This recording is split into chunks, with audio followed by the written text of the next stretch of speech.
Hi everyone. Before the video starts, I'd just like to remind you that Kai and I will be live for the Manchester Derby, which is Manchester City versus Manchester United, at 12:15 a.m. IST and at 6:45 p.m. GMT. So make sure that you tune in for that. It's going to be lots of fun.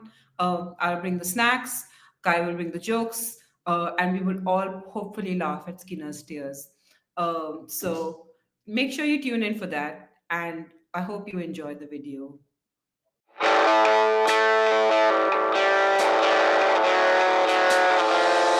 Good afternoon, good evening, good morning to all you lovely folks out there. Welcome to another episode of All About the W. We are previewing game week 11 of the WSL. Yes, folks, the WSL is back, and I could not be happier. Cups and all are great. I see pitches are not that great, but there's nothing like the WSL back into the regular grind of the season, and I couldn't have it any other way. As usual, I have with me my wonderful co-host and fellow football appreciator and expert, Kai. Kai, how you doing today? I'm doing well. You know what? Towards the end of 24, when the season, sorry, the when we went on winter break, I was feeling a bit fatigued with football, and right now I'm craving football to come back. So it means like that time of the year is upon us when the second half of the season starts. So very excited. Yeah, all the fun things in the season, that's when they happen in the second half. Yeah.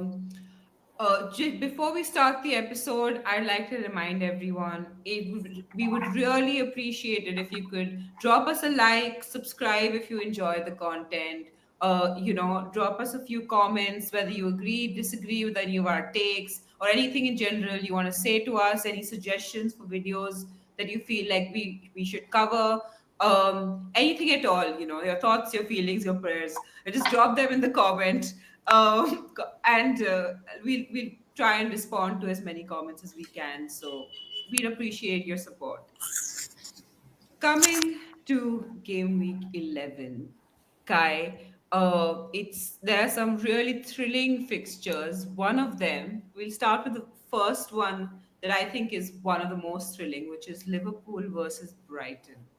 What do you think of this fixture? Exciting, don't you think? Yeah, I think it's a super exciting fixture. I mean, it's really interesting that it's a Friday night kickoff as well in England. For us, I think it'll be starting at around what 12:15 in the morning on Saturday. So, but yeah, really exciting fixture. I think Liverpool, a team that finished, fourth last season, but not have been doing too well this season. Whereas Brighton is like this year's Liverpool. Yeah. They're trying to really fight for that fourth spot. But I think just to do a quick recap, I think Brighton's transfer window has been like a bit quiet, but I think that's fairly obvious because they had a really busy summer transfer window, right? Like I think some 10 players coming in. So I think you and I, we were hoping for a second choice striker there, somebody who can compete with Nikita Parrish, but um, at the same time, we know that Brighton do have Paulina Bremer, who's also like a very good forward. Um, but yeah, so I'm not really surprised by Brighton's approach to the Jan transfer window. Um, Liverpool, on the other hand, have strengthened a little bit. Like they've got a couple of important loan players in Julia Bartel and Scottish Samkerr, which I think we pointed out, and I think they'll have a few players coming back from injury. I think uh, I think I mentioned in the short transfer episode that we did, or the FA Cup episode that we did, that Sophie Roman Haug is very close. Mary Hobinger is also expected to be back. So those are like two very important players for Liverpool. So hopefully they have a strong, like Matt Beard has a strong squad to start with. With Brighton, I think they also had like a couple of injuries in their back line. Hopefully, they're coming back. I think Vidicic, in his press conference, mentioned that Frank Kirby is not going to be available. But he also mentioned that the uh, club feels that like chasing top four is a very very realistic, is a very realistic thing for that Brighton team, which I think is a great mentality to have, honestly, Yeah. because right now, um, yeah, I just think if they want to finish fourth, they need to be able to beat Liverpool. And I was Yeah. just looking at home and away records this season for both teams, and Liverpool have actually not won a home game this season, which I think is really interesting. That is Um, mad. yeah, yeah, Mad. yeah. They've drawn a couple, and it's very interesting because last season Prenton Park, which was their home, was a very hard place for a lot of teams to go to. Like Chelsea famously lost 4-3 to Liverpool at Yeah. Prenton Park, and suddenly this time around they've moved stadiums. They've gone to the totally wicked stadium, and it's not been totally wicked for Liverpool. I'll say that. Yeah. So and Brighton's away performances, well, I mean they've lost three matches away, but those were to the top three teams. That was to Arsenal, Yeah. City. Wait, no, they've lost two. I think. Oh yeah, Arsenal, City, and Chelsea.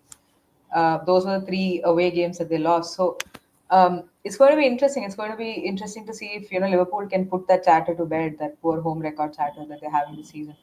Yeah, Yeah, neither it team also, got to play the like, I FA think Cup game. it Yeah, gives like Brighton an opportunity to like be the best of the rest, right? Like, uh, obviously everybody expects them to lose to Chelsea, but after that, who knows? Like, I think perhaps you could say that Brighton is the best of the teams that are yeah, remaining. best of the rest, right? Yeah, absolutely. Yeah, I think you're absolutely right. But you know what? Let's quickly move on to the next one, which also I think is going to be an interesting game, which is Everton versus Aston Villa. It's obviously like that bottom of the table clash, so to speak. And both teams with like extremely high potential, but not have been meeting that potential this season. So how do you expect this Everton versus Aston Villa match to play out, Ash? So I think like Everton have boosted their squad. They've got in two transfers. I think we mentioned this in the previous episode as well. Haley Ladd has come in and Kelly Gargo from FC Nantes. Now Everton have absolutely needed an out and out striker, and that's what Gargo is. And so I think Everton should be very, very confident because you know what? I think Everton are better than people think they are. Their defense was kind of sorted. They just didn't have anything in attack because there was no target person. And like now that they have a striker, I feel like over time they'll start showing it. Like I don't know if it'll be an immediate effect. So I don't know if it'll be like this game itself that Everton will, suddenly go into like goal scoring form or anything. But I can see it happening over time, especially if Gago hits the ground running. Now, Villa obviously are flying high as well because of their 9-0 demolition of Bristol Rovers. However, like we said in our transfer video, not much has happened on the transfer front, right? I reckon Villa are just happy to like enjoy this brief respite with an interim manager and the players that they do have. Like their squad is, I think, in order to like, I don't think they're in any danger of relegation, and I think their squad is pretty competitive. So I think they can manage like a mid-table finish pretty like easily. It's still like half the season is left almost. Yeah. So I don't see like less than half, but like I don't see it being an issue. So uh, personally, I would say that Villa have slightly the upper hand. I would say just on paper, but this one is really hard to call because it's at home for Everton, and at home they've managed to keep Arsenal out. So anything can happen. Yeah, you know what, I agree. Like, especially Villa with the transfer bit that you mentioned, I think they're in a very weird kind of spot right now with, having lost their coach because I feel like the signings that they probably made in the summer were the signings that Depau wanted, Yeah. and now suddenly Depau is no longer there. So how do you go about looking for transfers? Like what um, you know leverage does Sean Goter have to ask for money, to ask for Yeah. players, etc. Because you don't have a stable ship at this point, and that itself would be a big deterrent for players to come and play despite the big name of Aston Villa. But Yeah. yeah, I think it's going to be interesting to see if they do sign anybody. Yeah. Yeah, absolutely. I honestly don't expect it. Maybe a player here and there, but I don't see them making a big signing for sure. Yeah. If it's a player, it'll probably be someone they just need to like tide along for the rest of the season. Hmm. So with my regular moniker for you, let us come to your beloved Chelsea. Hmm. um, Yeah. West Ham are playing Chelsea, so effectively it's a derby. It's a London derby. Hmm. How do you see this one? West Ham have hit a bit of form recently. Yeah, yeah, they've not had that FA Cup game yet because Liverpool and West Ham are going to be playing their fourth round match, I think on 30th of Jan. So it's going to be a while before they're going to play that. But you know what? Again, like in terms of transfers, it's been a bit quiet on both fronts, Chelsea as well as West Ham. Obviously, both teams having extended contracts of like important players like guroreiten at Chelsea and uh, Anouk Denton and Amber Tisiak at West Ham, which is really good for West Ham, to be honest. Both really good players. I think I mentioned earlier that Anouk Denton has arguably been their best player of the season so far. Um, I think in addition to Katrina Gori, we are Katrina Gori truthers after all. Um, but you know what? From like a Chelsea perspective, going to West Ham is a bit difficult. Chelsea, have a bit of luck going their way to get like 1-0, 2-0 wins. I can't remember at least last season. I think both the West Ham fixtures, like as in like home and away, were both like pretty tight. It was both 2-0, I think, and especially when we played um, at West Ham, when we played away at West Ham, it was very like some really suspicious offside calls that really got us over the line. So basically, I don't know. I mean, on paper, Chelsea should get over the line pretty easily. I'm feeling a lot more confident because we have played that FA Cup match, so we're not like coming right after the break to face West Ham at their home, which is usually difficult for us. So in that sense, I'm feeling a bit relieved. And also, to be fair, like with the squad that we have, we should be beating West Ham.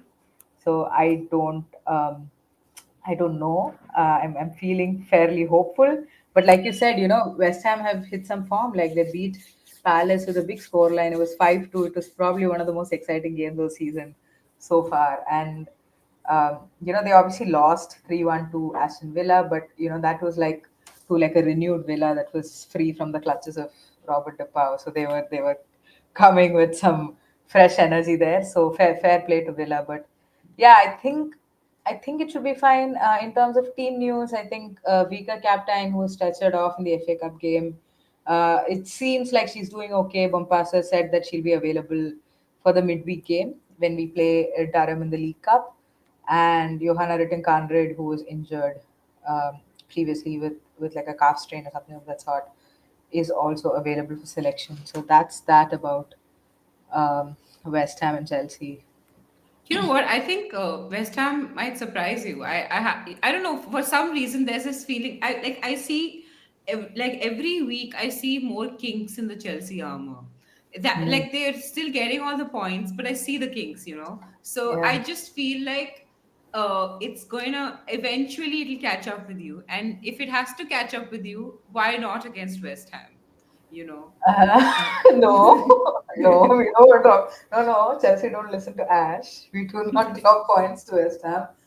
But yeah, I mean, in terms of like our weaknesses getting exposed, today there's some rumor that Chelsea might actually end up signing Naomi Girma, which is like Yeah. honestly, I will be over the moon if that happens. But anyway, before I get too carried away, let's talk about Spurs versus Leicester. Ash, some exciting things happening on both ends in terms of new signings and stuff like that. So, and both teams, I suppose, yeah, Leicester are fairly far away from Spurs in terms of where they place at the table. But um, what are your thoughts and expectations for this game?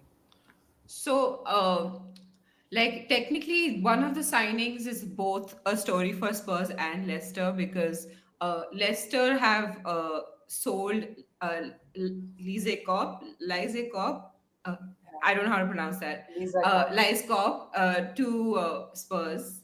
And I'm very happy because I've been begging for a goalkeeper, like an alternate goalkeeper that's like really good with their feet. And I feel like everybody like I prefer, even though she's a great shot stopper, I just feel like, and I think she's a great goalkeeper as well, I just feel like Becky Spencer doesn't suit the Spurs style.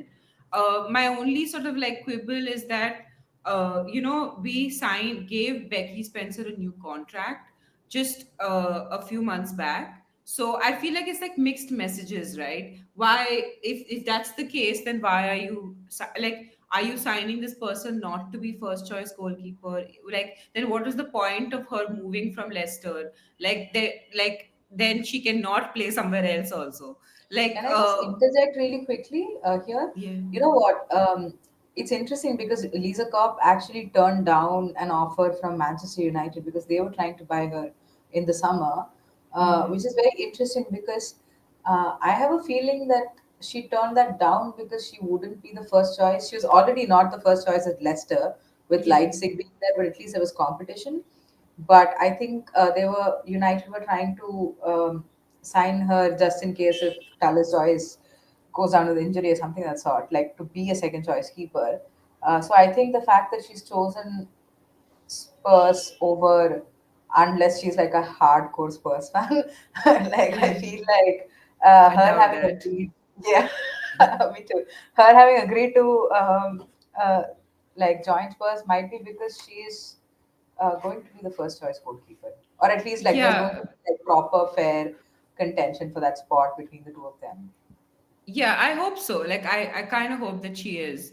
We also got, like I mentioned in the last episode, Olivia Hood. So there's a lot of excitement at Spurs. Things are changing, and I'm quite happy with how the transfer window has been going till now.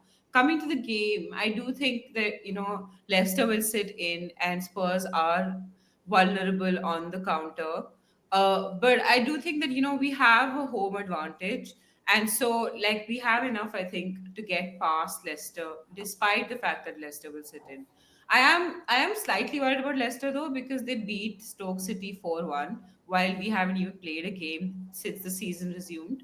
But I'm still confident. Like, Leicester, like I said, have made no transfers apart from that outgoing, Lysakov outgoing. I really wonder if Rob will start her against her old club, because it seems like really high pressure to start, like, to have a player's debut match be against their like former club.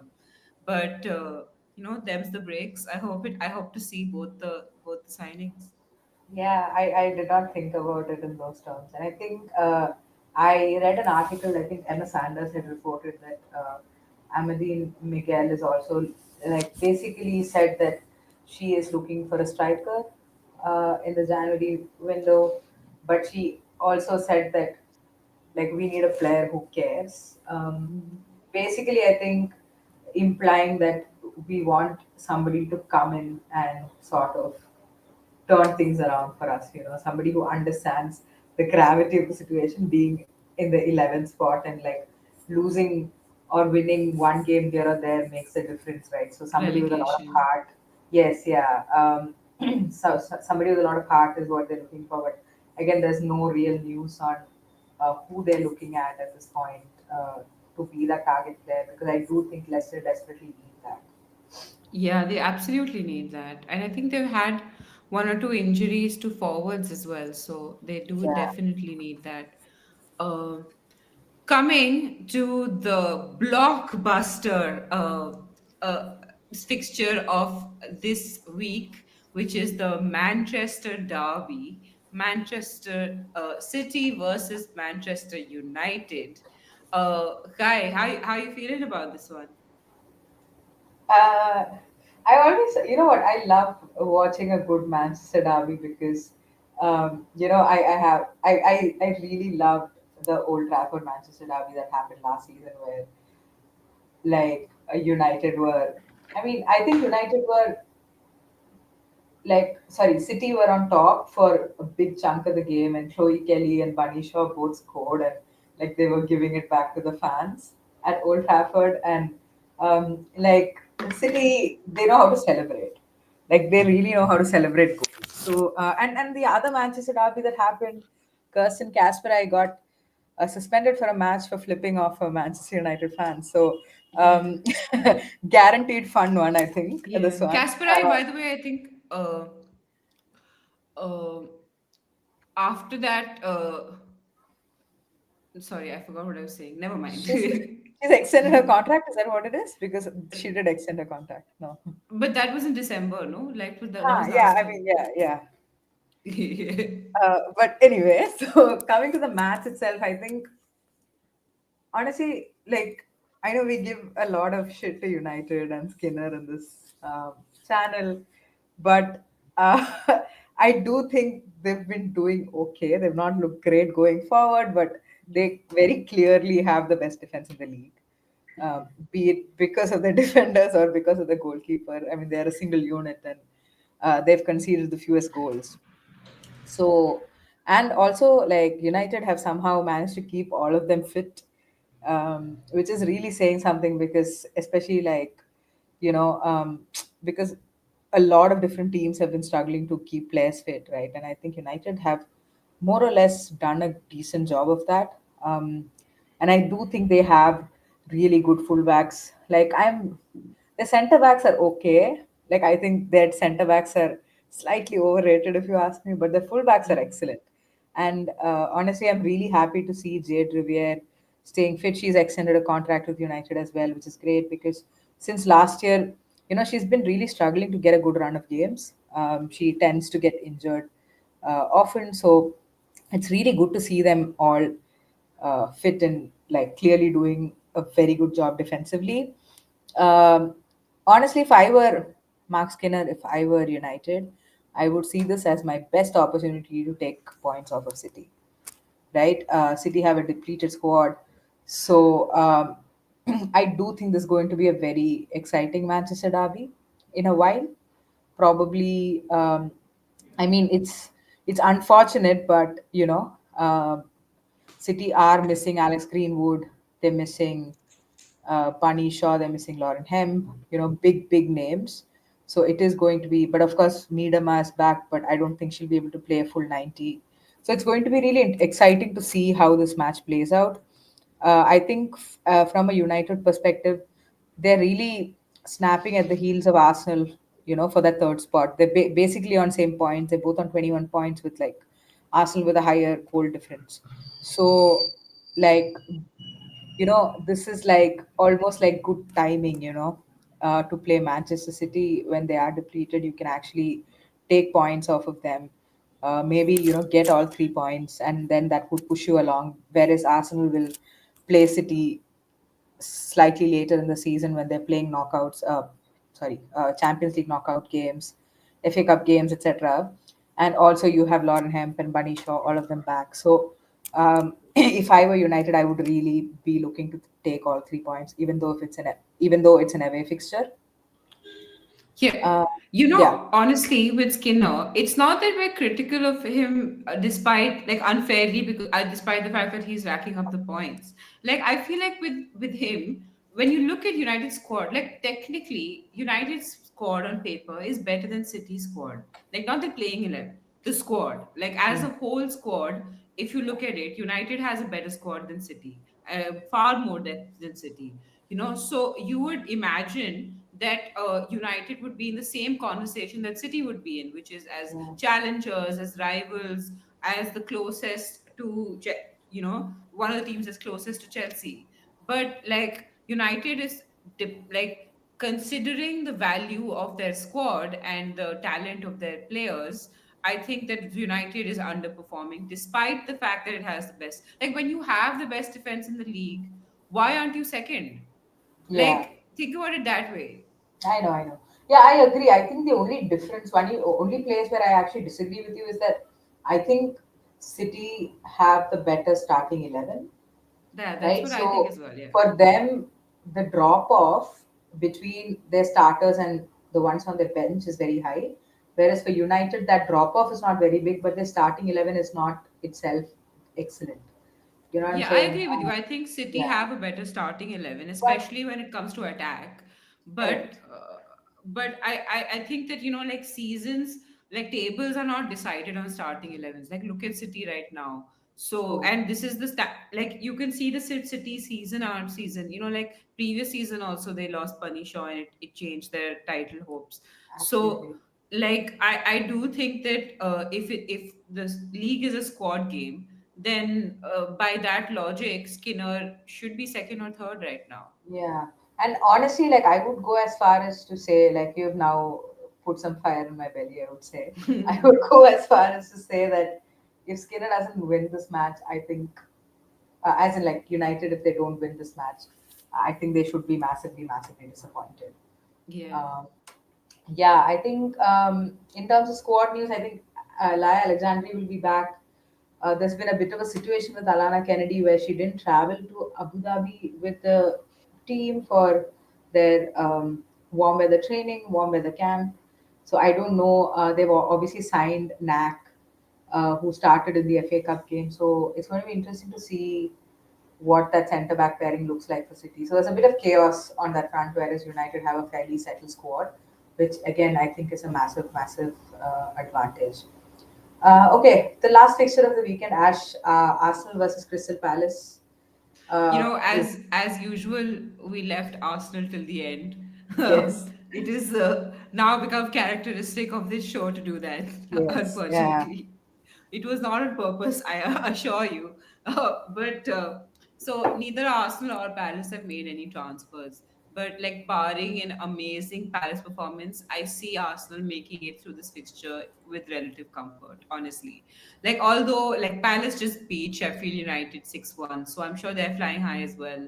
Plus they had a game after returning, so they'll be less creaky than Arsenal, who've enjoyed a slightly longer break because they didn't have to play in the cup against Bristol City due to a frozen pitch.